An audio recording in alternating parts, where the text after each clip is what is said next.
Hello everyone, I am Shefali. I welcome you all in your business studies class. We were discussing about insurance. Today we will continue our topic and discuss different types of insurance like life insurance, fire insurance and marine insurance in detail. पहले हमने सिर्फ basic बात की थी कि life insurance life से related होता है। फायर इंश्योरेंस जो है वो हमें फायर एक्सीडेंट से जो है वो प्रोटेक्शन देता है। मराइन इंश्योरेंस जो है वो बाय शिप जो है हम जब जो है कुछ सामान कुछ गुड्स वगैरह मंगाते हैं तो उसमें कोई भी हमारा लॉस हो जाता है तो उसके लिए हमें प्रोटेक्शन देता है। तो इनकी अब हम वन बाय वन डिटेल में बात करेंगे कि इनके क्या कंटेंट्स हैं, क्या इनके पीछे रूल्स होते हैं। तो फर्स्टली जो हम स्टार्ट करेंगे वो हम स्टार्ट करेंगे लाइफ इंश्योरेंस से। तो लाइफ इंश्योरेंस के बारे में आप सबने सुना भी होगा और आपकी फैमिली में करवा भी रखा होगा। आपके शायद फादर मदर इन्होंने शायद करा भी रखा हो लाइफ इंश्योरेंस। तो यहाँ आपकी जो इंश्योरेंस कंपनी है वो आपको प्रीमियम के बदले कि आप उनको प्रीमियम पे करोगे, उस प्रीमियम के बदले वो आपको प्रॉमिस करते हैं कि पर्सन की डेथ हो जाएगी तो उसकी फैमिली को, और अगर एक जितने भी टाइम का पॉलिसी है उस स्पेसिफाइड टाइम में अगर डेथ नहीं होती है तो उस पर्सन को ही हम जो पॉलिसी का अमाउंट है वो अमाउंट हम उन्हें पे करेंगे। जो भी उसमें उनका डिसाइड किया गया है कितने अमाउंट का है वो उन्हें पे किया जाएगा। तो यहाँ ये दोनों ही एलिमेंट हैं कि प्रोटेक्शन भी मिल रहा है आपको लाइफ के लिए कि अगर आप हो सकता है आपकी डेथ हो जाए तो उस पर्सन की कमी को तो देखो हम पूरा नहीं कर सकते हैं, लेकिन किसी के जाने से जो फाइनेंशियल लॉसेस होते हैं कि बाद में फैमिली को सफ़र करना पड़ता है तो उसके लिए एटलीस्ट एक फाइनेंशियली उन्हें सपोर्ट मिल जाता है इंश्योरेंस कंपनी से। तो ये आपका बेनिफिट रहता है लाइफ इंश्योरेंस का। अब लाइफ इंश्योरेंस के बारे में और क्या डिटेल्स हम बाद में करेंगे, इसके बात कर सकते हैं। इसके मेन हम बात कर लेते हैं ऑब्जेक्टिव्स की कि कराया क्यों जाता है, इसके पीछे क्या उद्देश्य है। तो वही है सबसे पहला तो भाई हम प्रोटेक्शन चाहते हैं कि हमारे को प्रोटेक्शन मिले कि इन केस हमारी डेथ हो जाए तो हमारी फैमिली प्रोटेक्टेड है कि उन्हें कुछ फाइनेंशियल हेल्प हो जाएगी।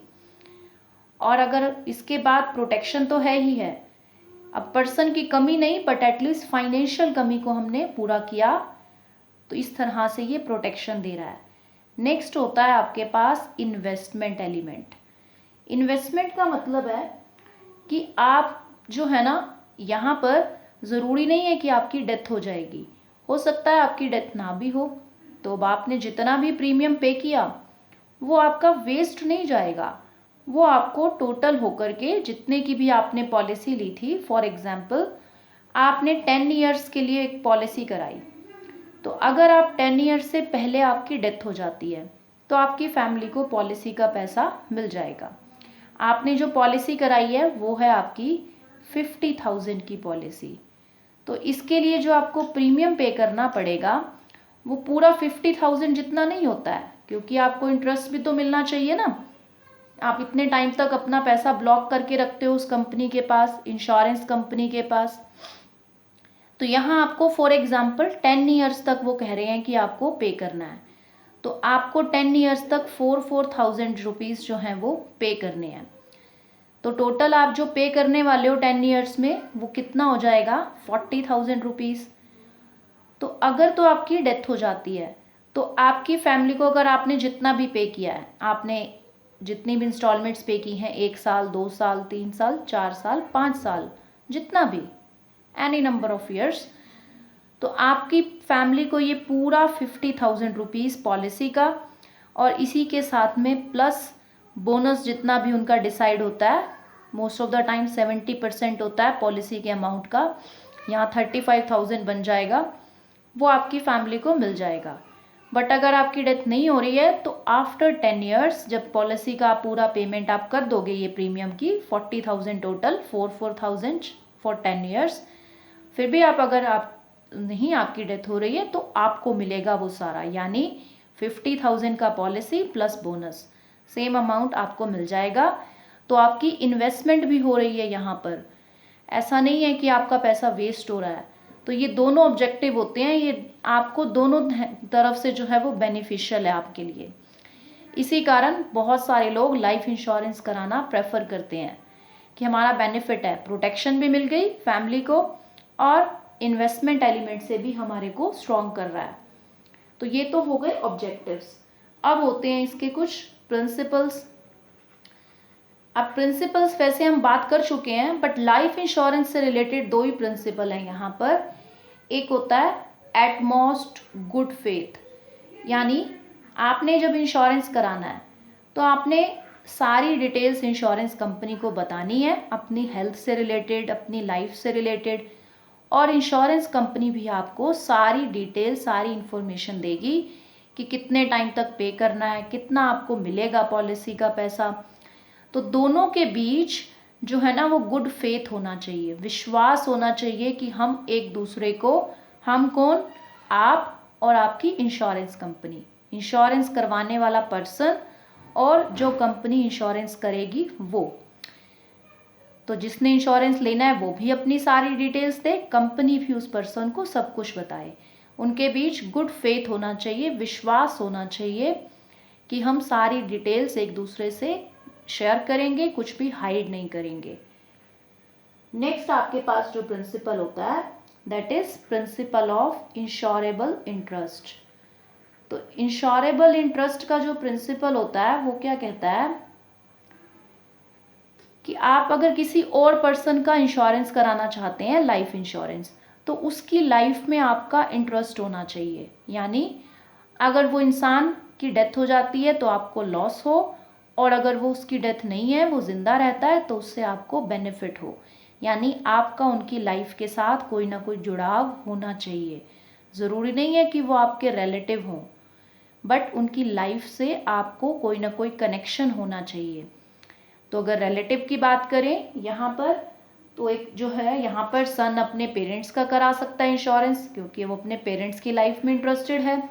हस्बैंड वाइफ का इंश्योरेंस करा सकता है, यहाँ पर वाइफ हस्बैंड का करा सकती है।